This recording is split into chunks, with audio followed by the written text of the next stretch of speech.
navigates the computer to get the video started. We tried to do it last week. We did I just all alone. 8 hours of trying to upload it to Facebook and YouTube. Oh my word! So is it recording? Is it going? Are we live? It says live in the corner here, but now I can't get it to go back to my slideshow. Awesome. Technical challenge. Alt-Tab. Yeah, I know. You might have to hit Tab a couple times. It's not going back to my slideshow. Okay, stand by. Yeah, sit by. It's recording, but not going back to the slideshow. Okay.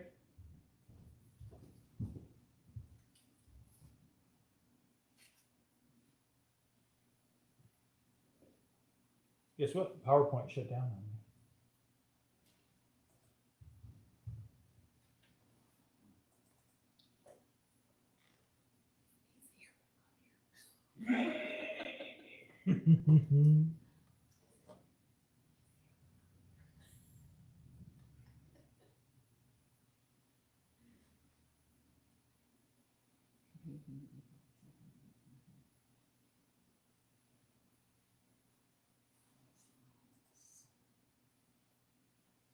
What is this doing?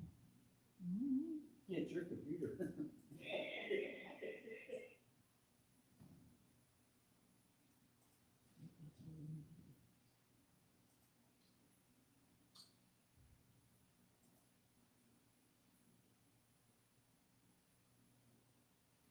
Okay.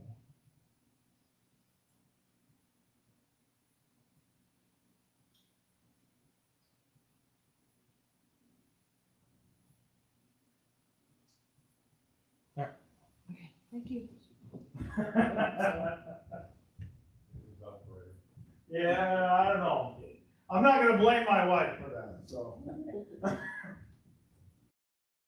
we're good. All right, we're recording. We're live.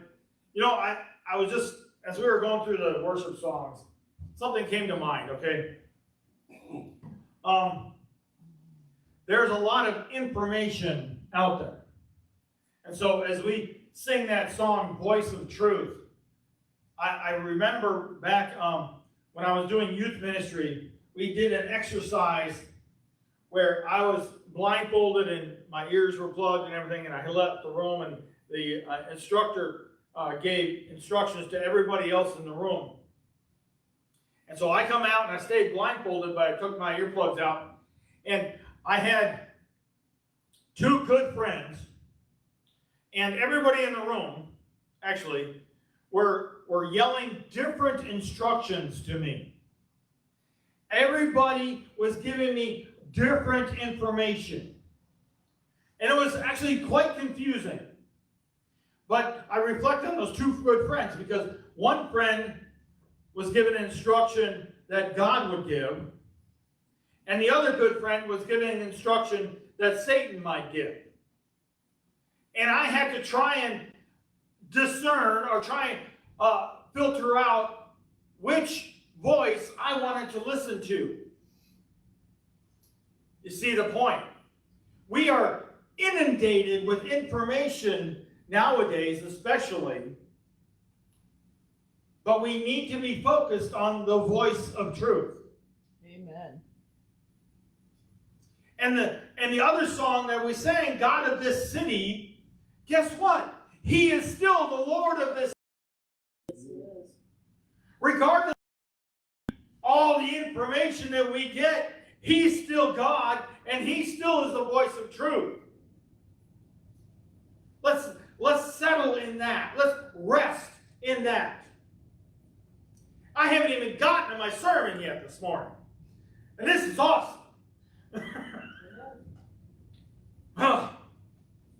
Woo! And good morning. Good morning. I love this. I absolutely love this. I want to thank everybody for joining us today. And and the snow is falling outside. just a little bit. It's not too bad out. But I love the cleansing that winter brings. I'm a northern Wisconsin guy, hey, I love the cleansing of winter. So, because it kills lots of bugs too. But anyway,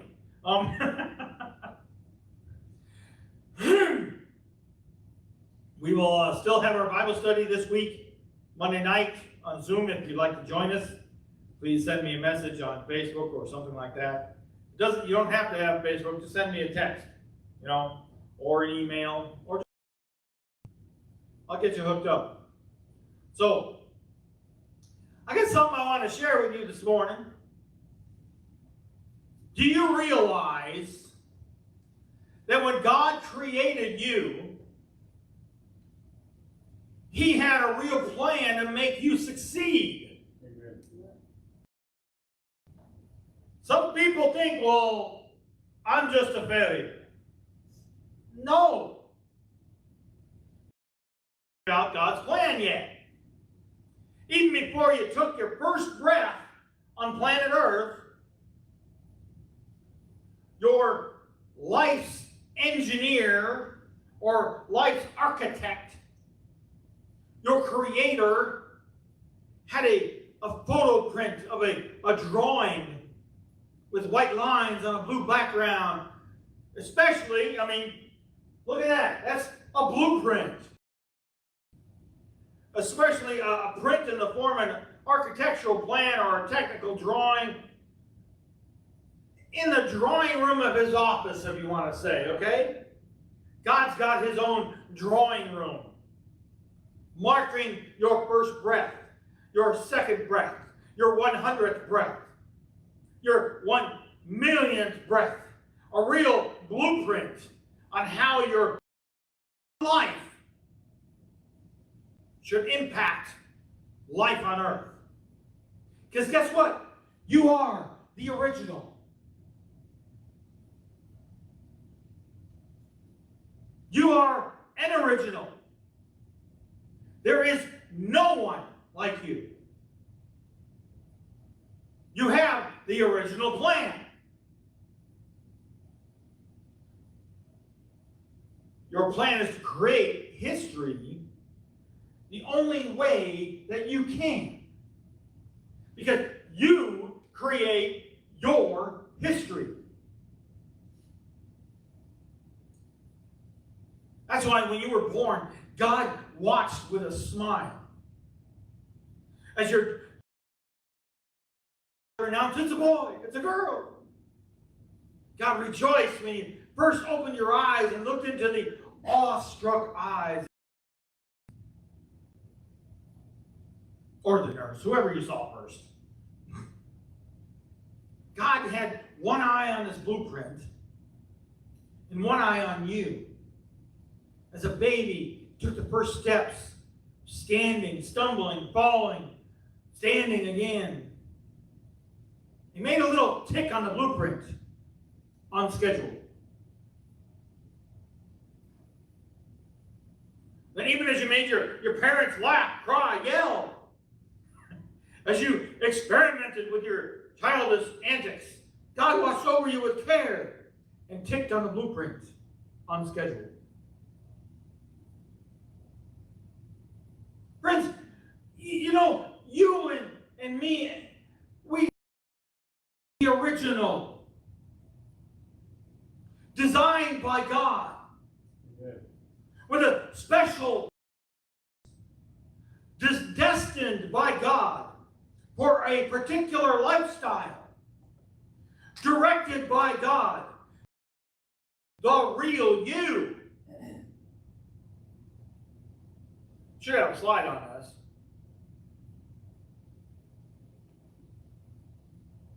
Yep, here we go. Original, real you. To live a life of influence, to live life king size. The king is creating. Okay. This morning, if you and I could take a peek into God's drawing room and discover what the master planner's master blueprint of your life and take an honest look at the real plan. Real plan. During the times of, let's go back a little bit. During the times of Grandpa Noah. Grandpa Noah.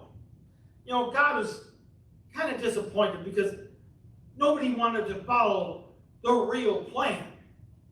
Everyone happily followed the fake, except one man. Lived and walked and taught the original plan. His name was Grandpa Noah. He's going to be our grandpa today.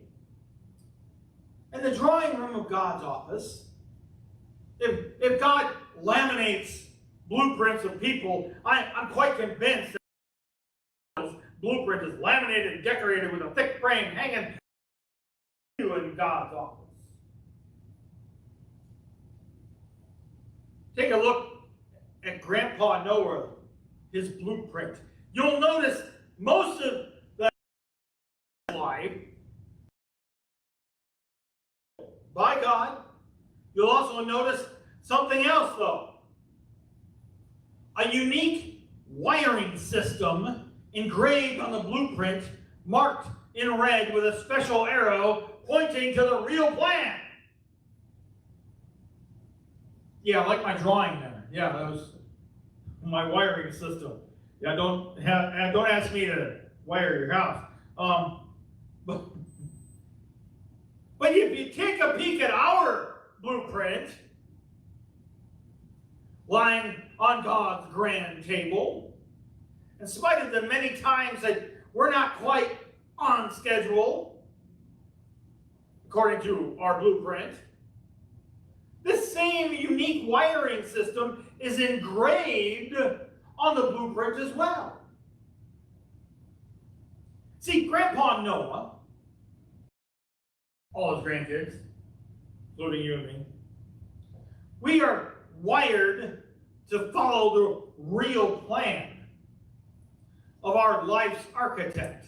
When our wiring is correctly fused into every detail of our life, a significant world-changing impact on our generation. See, if something is wired to work a certain way, and anybody who knows this knows that if function is misused, the whole thing usually blows up, fries, does something really nasty. There's usually smoke involved.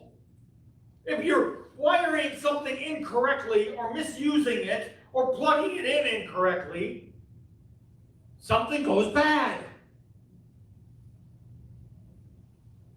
You and I, we are wired by our life's engineer to function in a particular fashion. We maximize our life, and it brings great joy to our Creator when we run life's system the way we are intended to. Question might be, though, well, this unique wiring system, what is the real plan? How did Grandpa maximize his wiring to run the way it was intended to run? How can I do this? Well, glad you asked. You ready for this? There are 5 what I call non-stop gospel, God whispers. God whispers. Or catch lines if you want to call it, but God whispers. He has sealed these whispers, sealed them into our life's system, into our DNA. That's why I put the DNA, symbol up there. So, okay, it's in our system. It's wired to us. It's hardwired. Can't be removed. These are the God whispers of our life. And the first one says, "Love me first." That's what God is telling us. loved me first. Grandpa Noah loved his God more than anything. Noah consistently followed and enjoyed a close relationship with him. Can you sense God's passion for you as he whispers to you, love me first? God deeply loves you and desires your love in return. He longs for you to know him, with him. Matthew 20. You shall love the Lord your God with all your heart, with all your soul, with all your mind. You shall.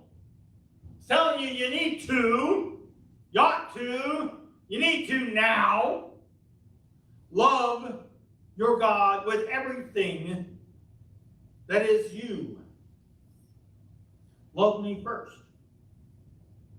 All other loves will fall into place. He doesn't discard other loves. He's saying love him first, and he'll take care of the rest. The second God whisper is trust me out of the box. Trust me out of the box, right out of the box. You ever buy something and you pull it out of the box and it's like, I don't know. Do I trust this? Plug it in. Find out.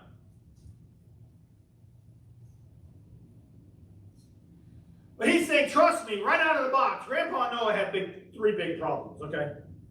We're going to talk about Grandpa Noah. He said, remember, God wanted him to make a boat.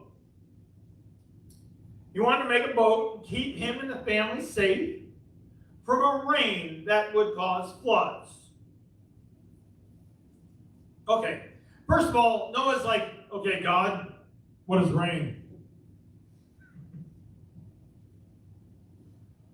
Okay, God, this boat, once I build it, how am I supposed to take it to the nearest ocean? And also, how do I do promotions to gather the animals? Yeah, I don't see, posting a Facebook ad. That's not going to work. But here's the thing. Grandpa Noah, he heard a gentle whisper of God that said, trust me out of the box. Trust me even when things don't make sense. Because we have a tendency to keep everything nice and defined. And he's thinking, okay, not only do you just trust him as you get exposed to him, like a new package, but trust him beyond definition.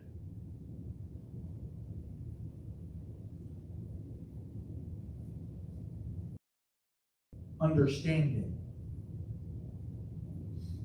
And God invites us. Jeremiah 33:3.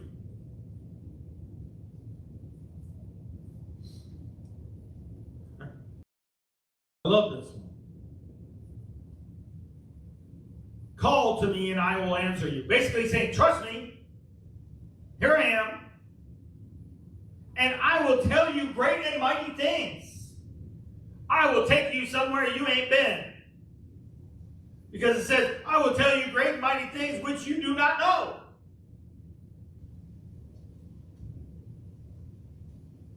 Trust me, he's saying, and I will take you places that you've never been. Trust me.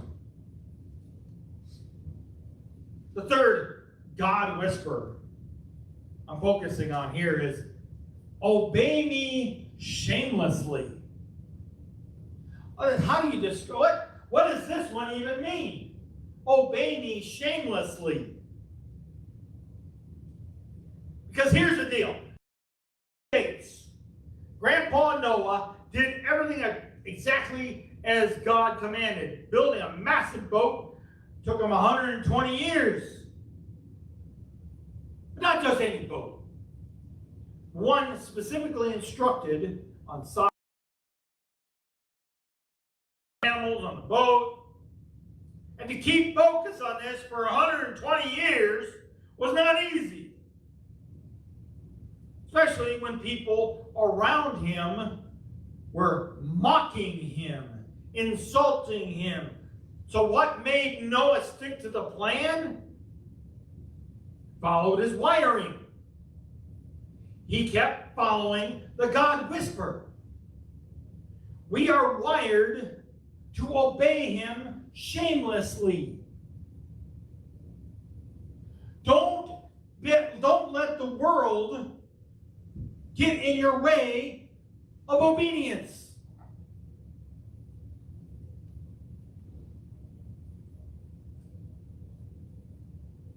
He tells us that if we obey him, we will look shameless. We will feel shameless. Finally, it's the world that will be put to shame. Because when we're following him, we will feel empowered. And then the world will attack us and start insulting us and putting us down. And he's saying, shameless, you will be shameless. That means you won't feel the world attack.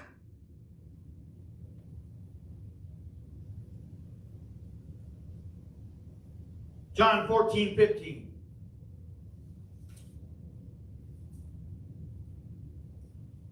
If you love me, you will keep my commandments. You know, we talked about that earlier. We talked about fear and respect. And our love for God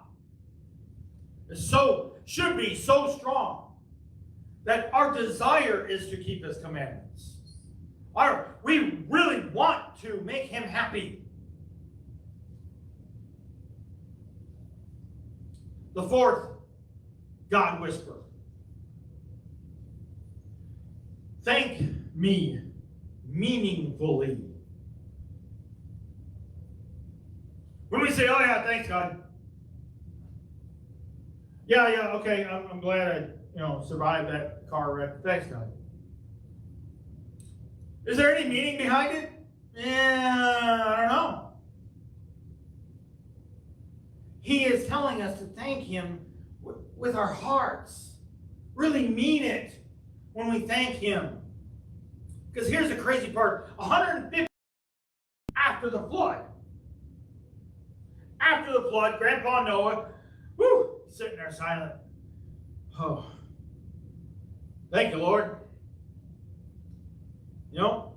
Seriously, I trusted you when things did not make sense. I obeyed you even when I looked foolish.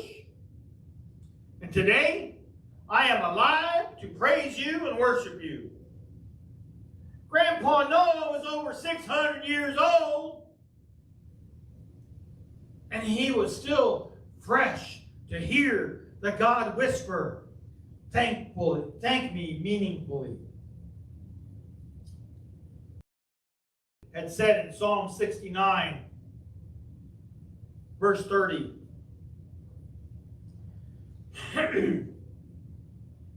Psalm 69, verse 30 says, I will praise the name of God with song and exalt him with thanksgiving.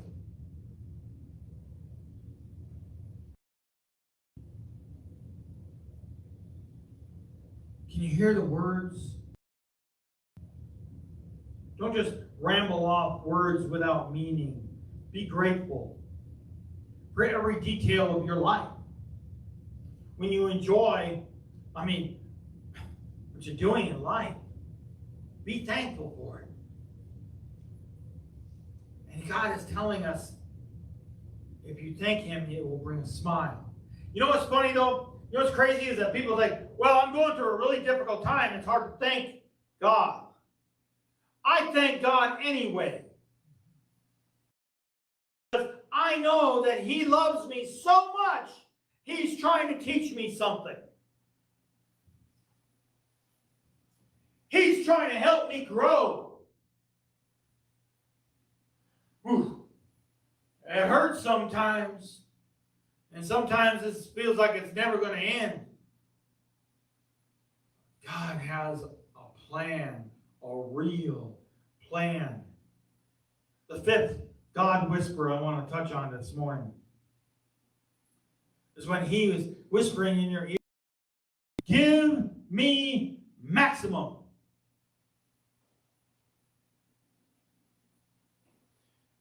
After Grandpa Noah came out of the boat, God gave him simple steps to follow. Be fruitful and increase and fill the earth.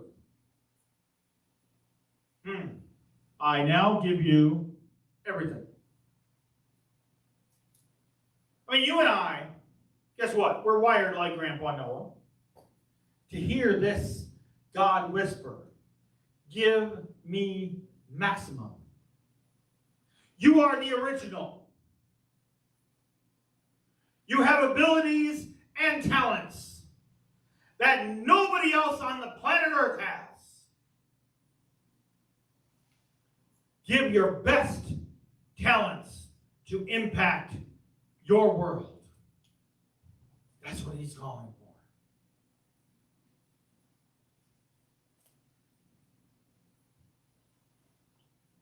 Hear him whisper.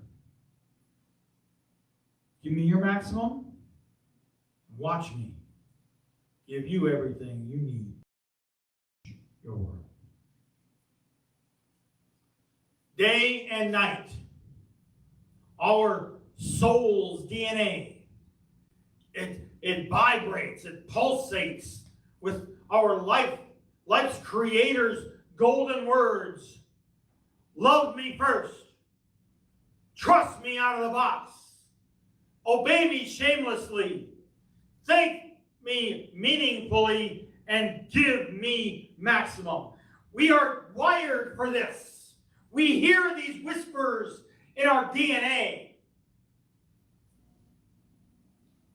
So when we follow the real plan, the original plan, things happen which you don't even plan for.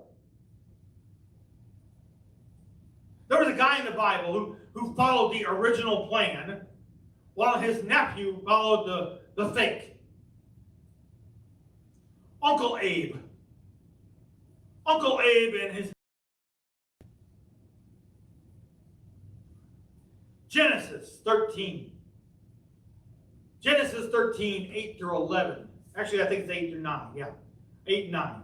Genesis 13, 8 and 9.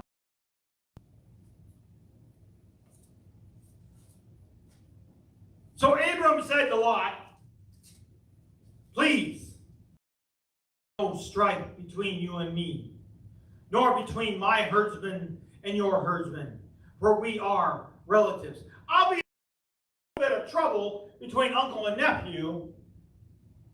And so uncle's like, hey, let's be peaceful. And it says in verse 9, is the entire land not before you? Please separate from me. If you choose the left, then I will go to the right. Or if you choose the right, then I will go to the left. Abraham is like, hey, I'm tired of fighting with you.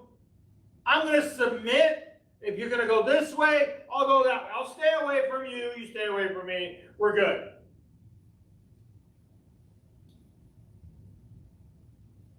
And Lot took a long look at the fertile plains of the Jordan Valley. And he went there with his flock of servants, parted company with his uncle, to settle his tents near Sodom. And the city. I think we know where that story ends up. Let's go down a few verses in Genesis 13. 14 through 18. This is what God does. I love what God does here. The Lord said to Abraham, after Lot had separated from him, verse 14, now raise your eyes and look from the place where you are, northward and southward and eastward and westward. For all the land you see, I will give to you and your descendants forever. I will make your descendants as plentiful as the dust of the earth, so that if anyone can count the dust of the earth, then your descendants could also be counted. That's a lot of people. Arise, walk about in the land through its length and width, for I will give it to you. Then, in verse 18, then Abram moved his tent and came and lived by the oaks of Mamre, Hebron. And there he built an altar to the Lord. See, nephew Lot, he screwed up. He was following the fake plan. Fake plan tells us it's all about me. It also says it's all about here and now. Oh, my glory. I mean, think about that. When he says he chose the best in his eyes, he looked over the valleys. He said, that's mine. It's all about me. I want. And he wanted it now. So it's all about his here and now. This is it.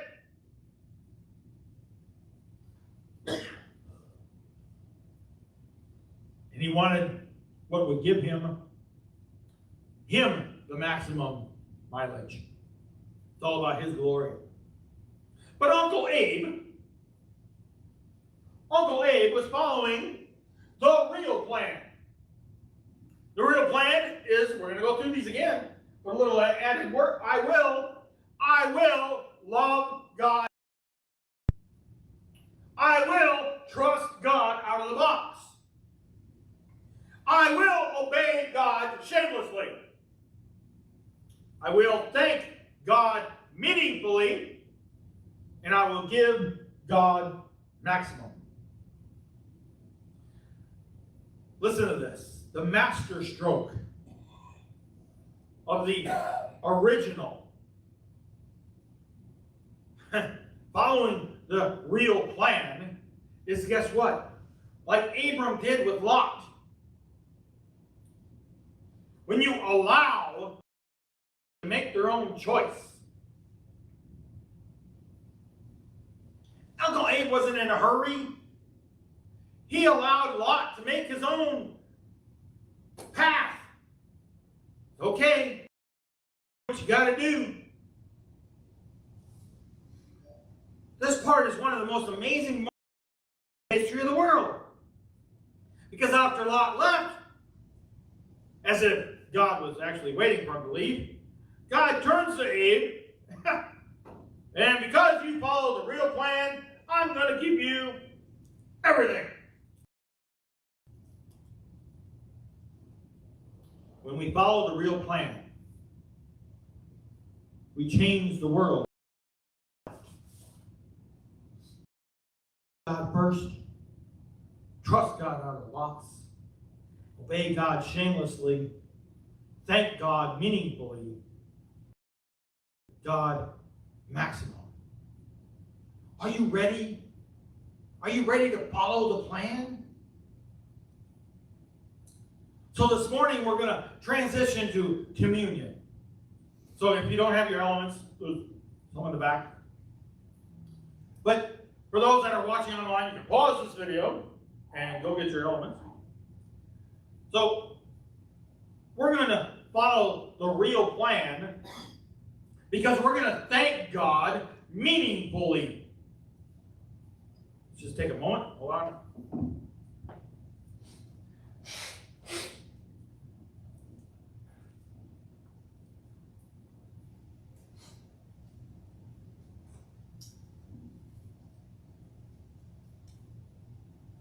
So as we take a moment, think about this. And we said, hey, I got the top layer on the first try.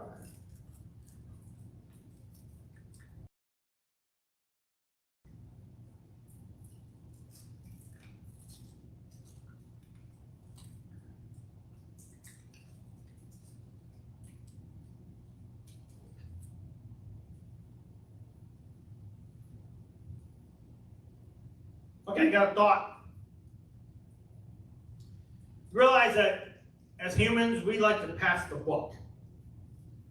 Not hitting the buck, like my wife did, but pass. I'm teasing my lovely wife. It seems to be a firm principle of life to pass the blame. So we can share the blame. If avoid it, I mean, seriously, we find that saying, yeah, you're right, it was completely my fault. It's never the first time. We're like, well, let's see, what can I blame? Can I blame the weather? I can blame all my headlights. I can, blame, well, that guy over there, he kind of set that up, so I hurt the, I damaged the vehicle. Here's the thing. Sometimes we blame God. Sometimes we blame someone else, some equipment, weather, our parents, our teachers, but rarely we accept the blame ourselves. Guess what? That's not cool. That's not cool. You will be glad to know that this is not a new problem. Been around a long time. When we read about Adam and Eve, we find the very first people having the same problem. Who was the first person to blame someone else? Well, it was Adam. He blamed her. She blamed the serpent.